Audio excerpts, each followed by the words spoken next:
From that day on, natural philosophy, especially chemistry, became my entire world. I dove into the brilliant works of modern scientists, attended every lecture, and got to know the great minds at the university. Even Professor Kremp, with his rough exterior, turned out to be a source of incredible knowledge. But it was Professor Waldman who became a true friend and mentor. He guided me with such kindness and openness, making even the most complex subjects seem simple. My focus, which was shaky at first, grew into a burning passion. Many nights, I'd be so lost in my laboratory that the morning sun would surprise me, finding me still at work. As you can imagine, with that level of dedication, I progressed quickly. The other students were stunned by my enthusiasm, and my professors were amazed by my skill. Professor Kremp would often joke about my old interests, while Professor Waldman celebrated every breakthrough I made. I spent 2 years like this, completely absorbed, never even visiting my family in Geneva. I was on the hunt for discovery. That's the magic of science, isn't it?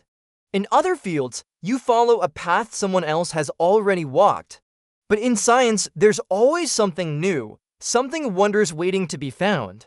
I was so singularly focused that within 2 years, I had made significant improvements to chemical instruments, earning me respect and admiration throughout the university. Just as I felt I had learned everything I could from my professors and was thinking of returning home, something happened that changed my course forever. I had become fascinated by the very essence of life itself. The structure of the human frame, the spark that animates it, these were the questions that consumed me. Where does life come from? It was a bold, mysterious question.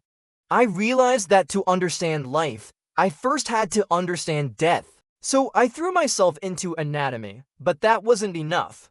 I had to see the process of decay firsthand. My father had raised me to be rational, free from superstition.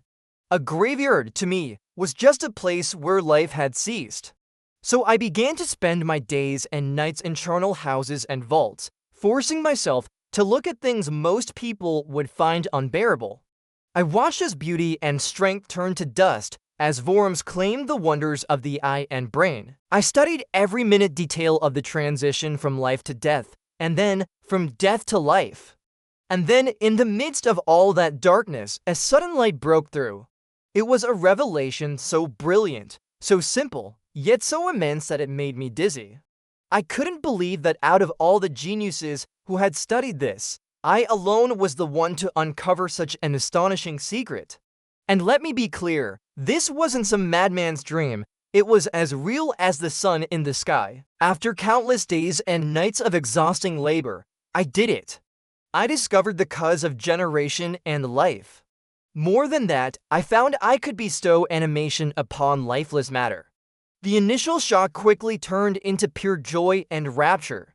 To finally reach the peak of my ambitions after so much struggle was the ultimate reward. The discovery was so overwhelming, it was all I could see. The lifelong dream of the world's wisest thinkers was now in my hands. I see the hope and wonder in your eyes. You want to know the secret, don't you? That cannot be. Listen to my story to the end, and you'll understand why I must keep it to myself. I won't lead you down the same path to destruction and misery that I walked. Learn from my example. The pursuit of knowledge can be a dangerous thing. It is far better to be happy in your small world than to aspire to be more than your nature allows. Once I possessed this incredible power, I hesitated. How should I use it? I could animate, yes, but building a frame to receive that spark with all its intricate fibers, muscles, and veins was an unimaginably difficult task. Should I create a simple organism or a being as complex as a man? My initial success made me bold. I felt I could do it. To make the work manageable, I decided to create a being of gigantic stature, about 8 feet tall. After months of gathering my materials, I began the creation of a human being. An incredible whirlwind of feelings propelled me forward. I felt I was about to break through the boundaries of life and death, to pour a torrent of light into our dark world. A new species would see me as its creator. I told myself that no father could ever deserve the gratitude I would receive. If I could give life to the lifeless, maybe one day I could even reverse death itself. These thoughts fueled my work. I grew pale and thin, confined to my workshop. Sometimes I would fail right on the edge of success, but I held on to hope.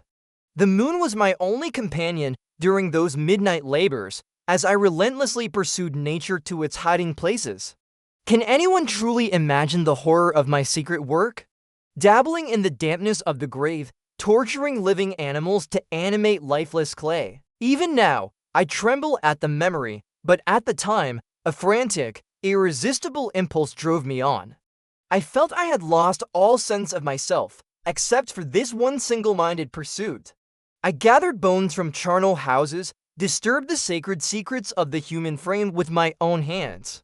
My workshop was a filthy cell at the top of the house, where my eyeballs practically started from their sockets as I focused on my task. The dissecting room and the slaughterhouse were my suppliers.